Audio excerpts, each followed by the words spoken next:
हम आज सीखेंगे कि परमेश्वर का वचन लिखा हुआ वचन क्यों है। कलीसिया, परमेश्वर ने इंसान से ऐसे बात करने के लिए ऐसे हैरत अंगेज तरीका ऐसे क्यों नहीं अपनाया, है ना। क्यों परमेश्वर ने ऐसे आकाशवाणी के द्वारा, ऐसे स्वर्गदूतों के द्वारा क्यों नहीं बात करी। क्यों हमें परमेश्वर ने अपना वचन लिख करके दिया, है ना। क्यों आज हमारे पास ये लिखा हुआ वचन है।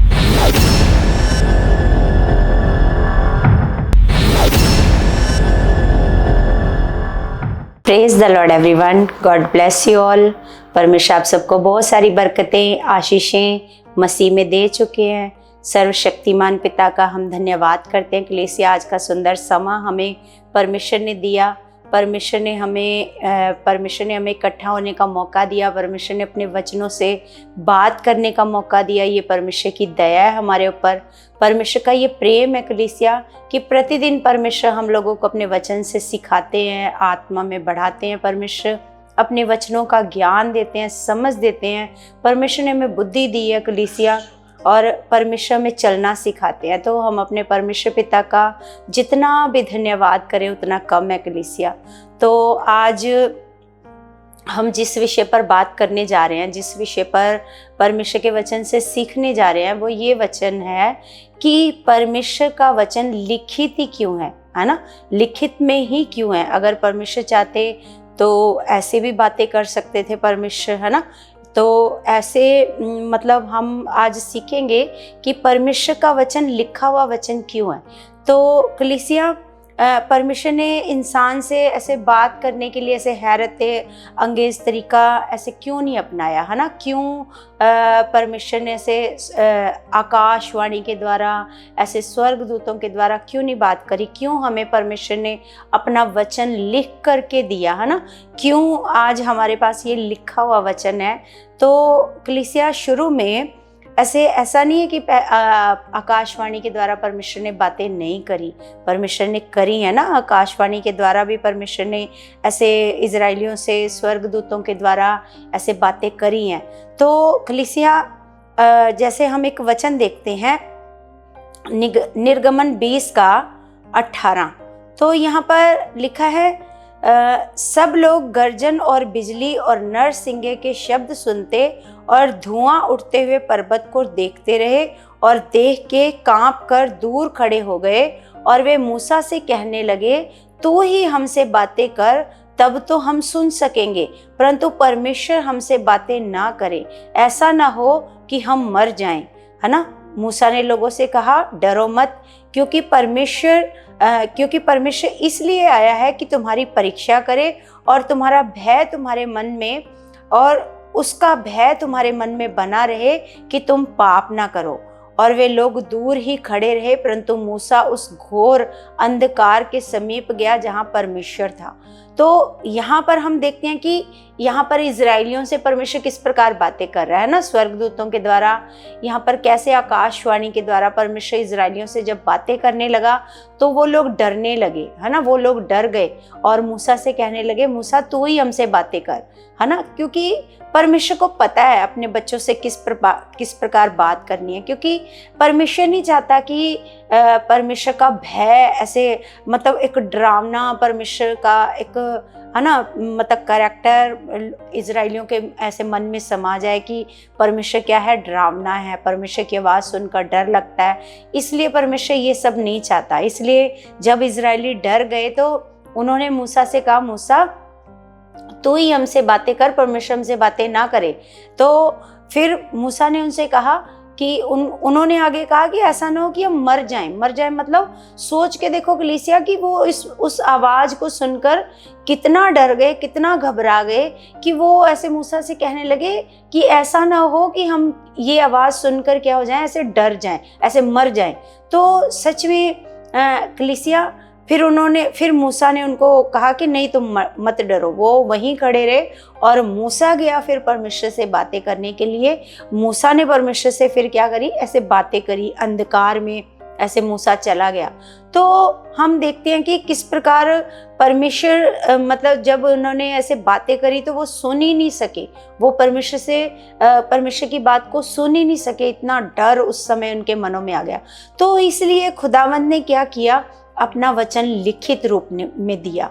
लिखित रूप में परमेश्वर ने ये वचन दिया जिसको आप पढ़ते हो। जिस प्रकार कलीसिया, अभी तो फ़ोन का ज़माना आ चुका है ना, तो लोग फ़ोन से तुरंत बात करते हैं, लेकिन पुराने समय में क्या होता था कि पुराने समय में ऐसे खत चलते थे, खत है ना, ऐसे लिखते थे, किसी का हाल जानना हो, किसी का कोई आगे क्या कर रहा है, कैसे चल रहा है, उनके घर में सब कुछ कैसे चल रहा है ना, तो ये सारी बातों को जानने के लिए एक खत का ऐसे जरिया खत होता था।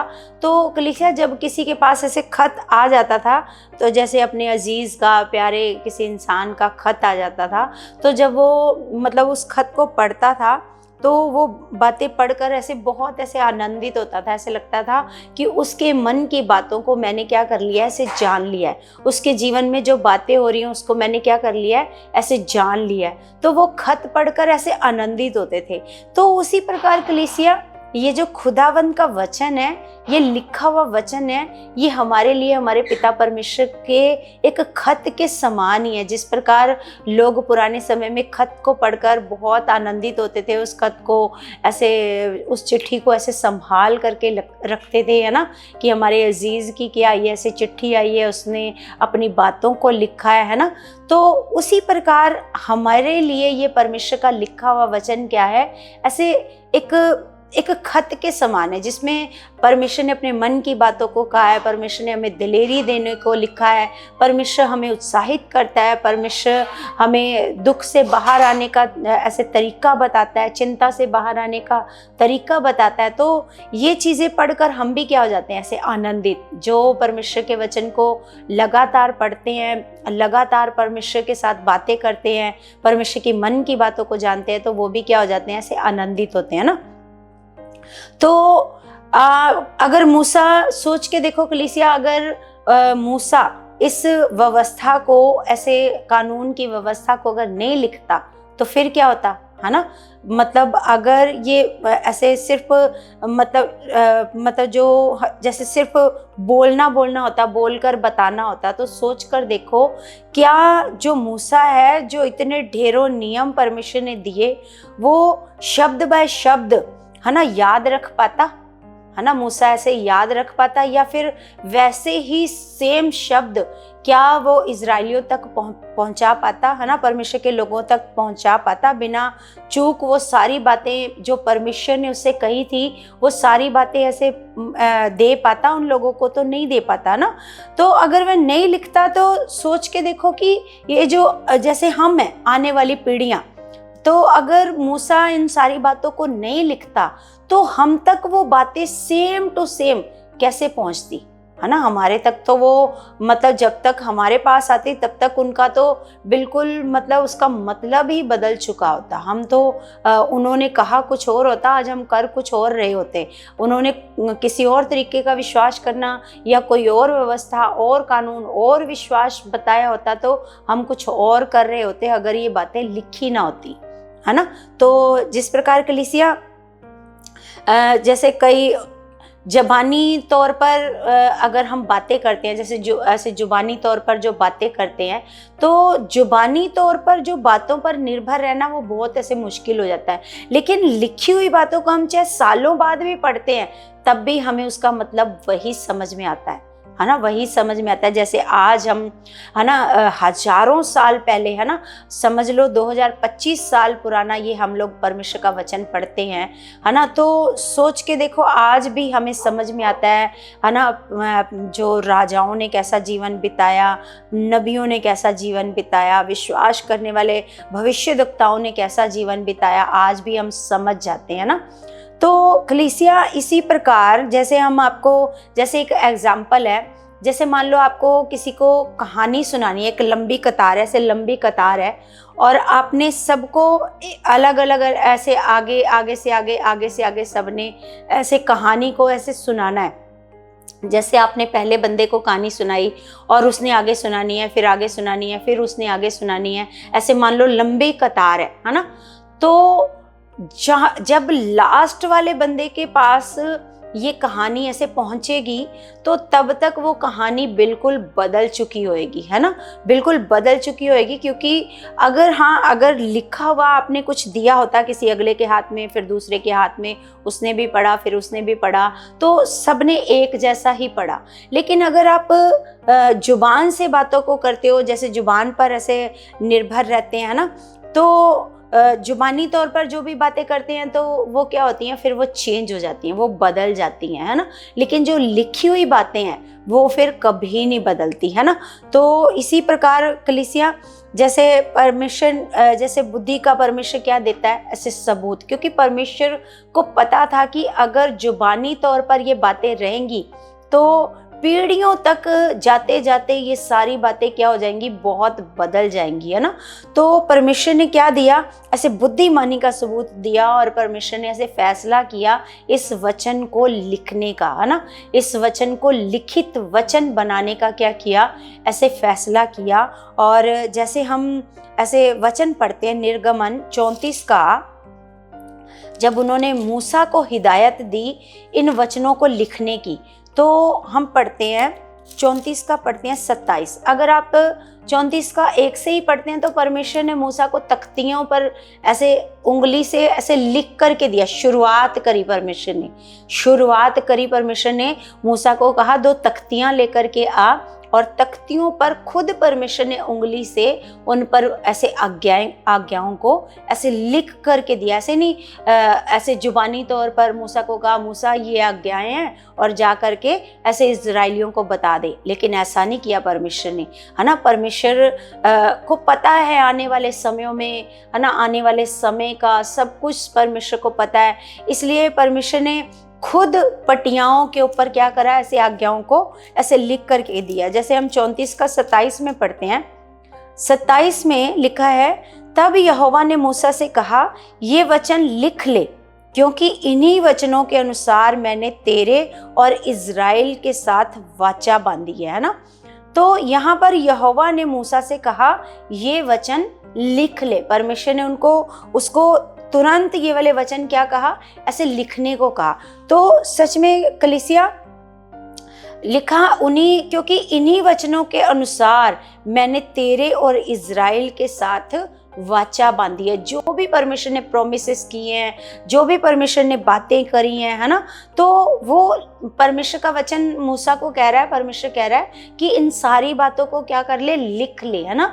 तो कलीसिया ये जो लिखने का जो सिलसिला, इस तरह बाइबल को लिखने का ऐसे दौर शुरू हुआ, है ना। शुरू में मूसा ने बाइबल को लिखना स्टार्ट करा, है ना। तो फिर कलीसिया उसके बाद BC मतलब बिफोर क्राइस्ट 1513 में बाइबल को लिखने का दौर शुरू हुआ, है ना। और फिर आने वाले 1610 सालों के दौरान, है ना, बिफोर क्राइस्ट 1610 सालों के दौरान यहोवा ने करीब 40 लेखकों को अनेक अवसरों पर अनेक प्रकार से क्या करी, ऐसे बातें की, और उन्होंने वो बातें बाइबल में क्या करी, ऐसे लिख ली, है ना। तो ये दौर शुरू हुआ बाइबल को लिखने का, बाइबल ऐसे लिखी गई, और आज जो हमारे पास बाइबल है ना, लिखित बाइबल जिससे हम सब कुछ जान सकते हैं ना। अभी कलीसिया ये जो हम बाइबल का परमेश्वर का वचन लिखित में ही क्यों है, इसको हम जारी रखेंगे, और भी ऐसे पार्ट्स आपको बताएंगे। बहुत सारी बातें हैं इसमें, है ना, बहुत सारी बातें हैं। इन पार्ट्स को हम क्या करेंगे, ऐसे जारी रखेंगे। आपने लगातार इन सारे पार्ट्स को सुनना है। जैसे भी परमेश्वर अगुवाई करेगा, ऐसे परमेश्वर ऐसे बात करेगा, जितने भी पार्ट्स होंगे, 2 होंगे, 3 होंगे, जैसे भी होंगे, उनको हम बनाएंगे, है ना। आपने सारे पार्ट्स को अगर आप सुनोगे, फिर आपको समझ में आएगा कि परमेश्वर ने ये वचन लिख कर ही क्यों दिया, हमें लिखित में ही क्यों दिया ये वचन ना। तो ऐसे परमेश्वर ने जब बाइबल ऐसे शुरुआत हुई 40, है ना, ऐसे लेखकों के साथ परमेश्वर ने क्या करी, ऐसे बातें करी, और उनसे क्या करा, ऐसे बाइबल को क्या किया, लिखवाया।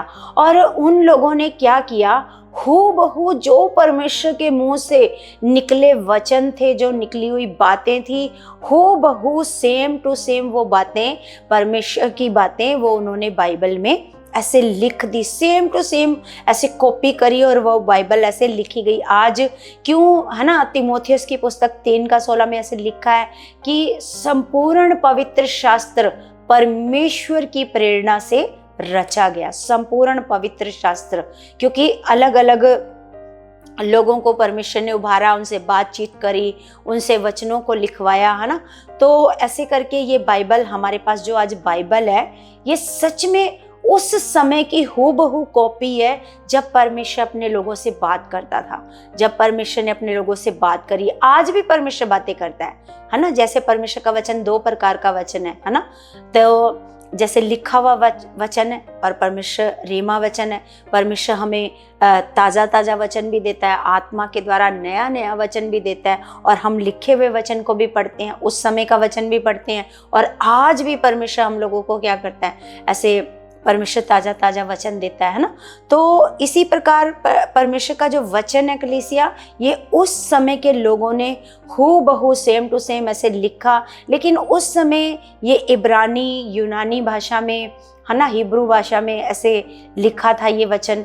तो बहुत सारे लोगों ने मिल करके इस वचन को क्या किया, ऐसे ट्रांसलेट किया, है ना। पुराने समय में ऐसे ट्रांसलेशन भी बहुत ऐसे कठिन था इस भाषा में ट्रांसलेट को करना हिंदी में। मतलब सबसे पहले ऐसे हमने सुना है कि सबसे पहले बंगाली भाषा में ऐसे बाइबल को ट्रांसलेट किया गया था, तो उसके बाद बाकी और भाषाओं में ये ट्रांसलेट होती गई, है ना। तो सच में हम देखते हैं कि जो आज हम आसानी से खुदावंद की बातों को, उसके मन की बातों को पढ़ लेते हैं, इसके पीछे बहुत लोगों की मेहनत है। बहुत लोगों ने इस वचन के लिए क्या करी, ऐसे मेहनत करी, है ना। तो सच में कलीसिया, जिस प्रकार हम एक वचन पढ़ते हैं, एजरा की पुस्तक, एजरा की पुस्तक को हम पढ़ते हैं कलीसिया, एजरा 7 का हम पढ़ते हैं 6। एजरा 7 का 6 में लिखा है, यही एजरा मूसा की व्यवस्था के विषय जिसे इज़राइल के परमेश्वर यहोवा ने दी थी, निपुण शास्त्री था। ये एजरा क्या था, एक निपुण क्या था, शास्त्री था। और उसके परमेश्वर यहोवा की कृपा दृष्टि जो उस पर रही, इसके कारण राजा ने उसको मुंह मांगा वर दे दिया, है ना। तो यहाँ पर क्या था, एजरा क्या था, एक शास्त्री था। शास्त्री मतलब वचन को जानने वाला, परमेश्वर के इन वचनों को क्या था, जानने वाला, शास्त्र को जानने वाला एजरा क्या था, ऐसे शास्त्री था।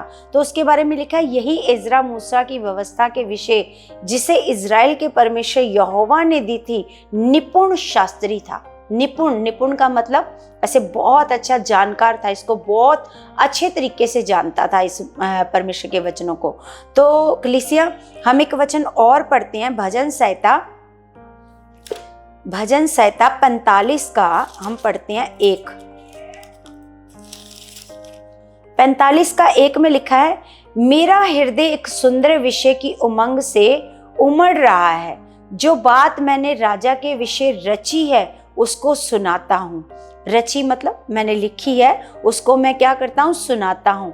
मेरी जीभ निपुण लेखक की लेखनी बनी है। जो मेरी ये जीभ है वो निपुण लेखक की क्या बनी है, ऐसे लेखनी, ऐसे लेखनी बनी है। मतलब यहाँ पर लिखत की बात हो रही है, लिखे हुए वचन की बात हो रही है, लिखी हुई बातों की बात हो रही है ना। तो सच में कलीसिया, आज हम ऐसे सीख रहे हैं परमेश्वर का वचन, है ना, किस प्रकार परमेश्वर का वचन, क्यों खुदावंद ने वचन, लिखा हुआ वचन दिया। इससे आगे हम और भी सीखेंगे कि क्यों खुदावंद ने, क्योंकि और भी बहुत सारे कारण है परमेश्वर ने क्यों ये वचन हमें लिख करके दिया, है ना। तो आज जो कारण हमने जाने, तो इसके अलावा और भी बहुत सारे कारण हैं जिनको परमेश्वर हमें बताएगा, है ना। तो हम सीखेंगे। तो सच में कलीसिया, खुदावंद बहुत महान परमेश्वर है, अत्यंत बुद्धिमान परमेश्वर है। अगम बुद्धि हमारे परमेश्वर के पास है, क्योंकि आने वाले समयों को जानने वाला परमेश्वर है। उसको पता है कि आने वाले समय के लोग बिना लिखे हुए वचन के ऊपर विश्वास नहीं करेंगे, जुबानी तौर पर सुनी हुई बातों के ऊपर ज़्यादा ध्यान नहीं लगाएंगे, ज़्यादा मन नहीं लगाएंगे। इसलिए खुदावंद ने शुरुआत में ही मूसा को कहा कि इन वचनों को क्या कर ले, ऐसे लिख ले, उनको लिखने को कहा। खुद सबसे पहले परमेश्वर ने उन वचनों को लिख करके दिया, मूसा को जो पट्टियां दी उस पर लिख करके दिया। तो जैसे पत्थर की पट्टियां मंगवाई परमेश्वर ने मूसा से, उस पर परमेश्वर की उंगली आई और उस पर ऐसे लिखने लगी उंगली, है ना। तो सच में कलीसिया, हमारा परमेश्वर बहुत महान खुदा है, सामर्थी है, वो सब कुछ जानता है, वो हमारा बुरा भला सब कुछ जानता है, आने वाले समयों को परमेश्वर जानता है। और परमेश्वर ये भी जानता है कि हमें किस प्रकार परमेश्वर ने बढ़ाना है, हम किस प्रकार का विश्वास करेंगे, कैसे विश्वास करेंगे, है ना। आने वाले समय का भी सब परमेश्वर को पता है। इसलिए कलीसिया, आज ये जो हमारे पास वचन है, इसको आप नॉर्मल वचन मत समझो। कई लोग इस वचन को, इस बाइबल को बहुत नॉर्मल समझते हैं, जैसे तैसे इसको रखते हैं, अच्छे तरीके से भी नहीं रखते, पेज मुड़े हुए रहते हैं, संभाल करके नहीं रखते, इस बाइबल की केयर नहीं करते, है ना। अगर पेज मुड़े हैं तो उनको कभी भी सीधा नहीं करते, घर में जाकर कभी भी परमेश्वर के वचन को खोल कर नहीं देखते। कलीसिया, सच में जैसे इब्रानियों की पुस्तक में लिखा है ना, परमेश्वर का वचन जीवित वचन है ना, जीवित है, ये जिंदा वचन है सच में। इसीलिए कलीसिया, जैसे जब भी हम ऐसे परमेश्वर का वचन खोलते हैं, हमारी कोई समस्या है, हमारी कोई परेशानी है, कोई भी, जैसे आज हम बहुत दुखी हैं, बहुत परेशान हैं, तो कहीं ना कहीं ऐसे हमारे से परमेश्वर का वचन बात करता है कि वो ऐसा वचन हमारे सामने परमेश्वर दे देता है जिस वचन को पढ़कर हमें बहुत सारी दिलेरी मिलती है और हमें समझ में आता है, नहीं मैं अकेली नहीं हूँ, परमेश्वर मेरे साथ है। हमें बहुत सारी ऐसे दिलेरी मिलती है, परमेश्वर में बहुत सारा उत्साह से भर देता है, फिर से निराशा हमारे जीवन से खत्म हो जाती है, फिर से एक नई उमंग हमारे जीवन में आ जाती है। तो सच में अगर ये वचन लिखा ना होता तो सोच के देखो कलीसिया, ये सारी बातें हमारे साथ कैसे होती है ना।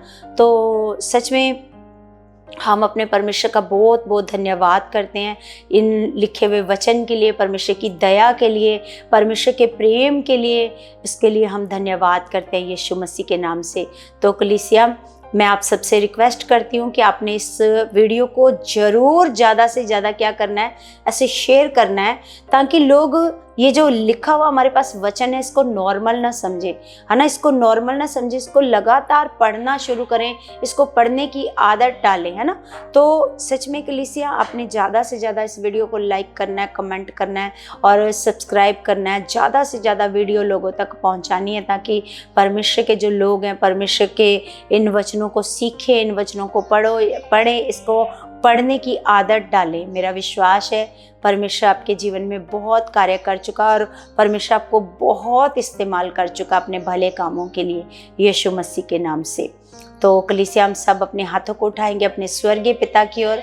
स्वर्गीय पिता, मैं आपका धन्यवाद करती हूँ। जीवित परमेश्वर, तू महान पिता है, तू सर्वशक्तिमान है खुदा, तू दयालु परमेश्वर है पिता, तू प्रेम करने वाला परमेश्वर है खुदावंत परमेश्वर।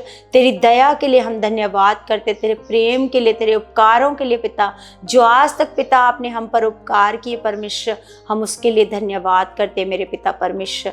मेरे महान खुदावंत पिता परमेश्वर, मैं तेरे बच्चों के लिए दुआ करती हूँ, प्रार्थना करती हूँ मेरे खुदावंत के पिता परमेश्वर, जो परमेश्वर कभी भी तेरे वचन को खोलते नहीं है, पढ़ते नहीं है, या फिर परमेश्वर अगर कोई पढ़ता भी है उसको वचन समझ नहीं आते, तो परमेश्वर मैं उन सब के लिए बुद्धि मांगती हूँ, समझ मांगती हूँ परमेश्वर। आप उनको बुद्धि दो, समझ दो पिता, ज्ञान दो मेरे परमेश्वर, वो आपके वचनों को समझ पाए मेरे खुदावंत। सारी नेगेटिविटी उनके माइंड से हट जाए, उनके दिमाग से हट जाए पिता, और तेरे वचन उनको समझ में आए पिता परमेश्वर, वो आत्मा में भर जाए मेरे सामर्थ्य पिता परमेश्वर। पिता, जो परमेश्वर तेरे वचनों को कभी नहीं पढ़ते खुदावंत, आज तेरा आत्मा उनको ऐसा छुए खुदावंत, वो परमेश्वर सच में रोज खुदावंत आपके वचनों को पढ़े परमेश्वर, आपसे बातें करे खुदावंत, आपके वचनों से सीखे मेरे परमेश्वर, और उत्साह पाए और नया बल पाए मेरे खुदावंत। मैं ऐसा विश्वास करती हूँ खुदावंत, आप हमारे बीच में मौजूद हो पिता परमेश्वर, हमारी हर एक विनती प्रार्थना का आप उत्तर देने वाले परमेश्वर हो पिता। आपकी दया के लिए परमेश्वर हम फिर से बहुत सारा धन्यवाद करते पिता, और सारी आदर महिमा आपको देते हैं। सारी प्रार्थनाएं आपके प्यारे बेटे यीशु मसीह के नाम से मांगते हैं, आमीन आमीन। सबको जय मसीह की, जय मसीह की।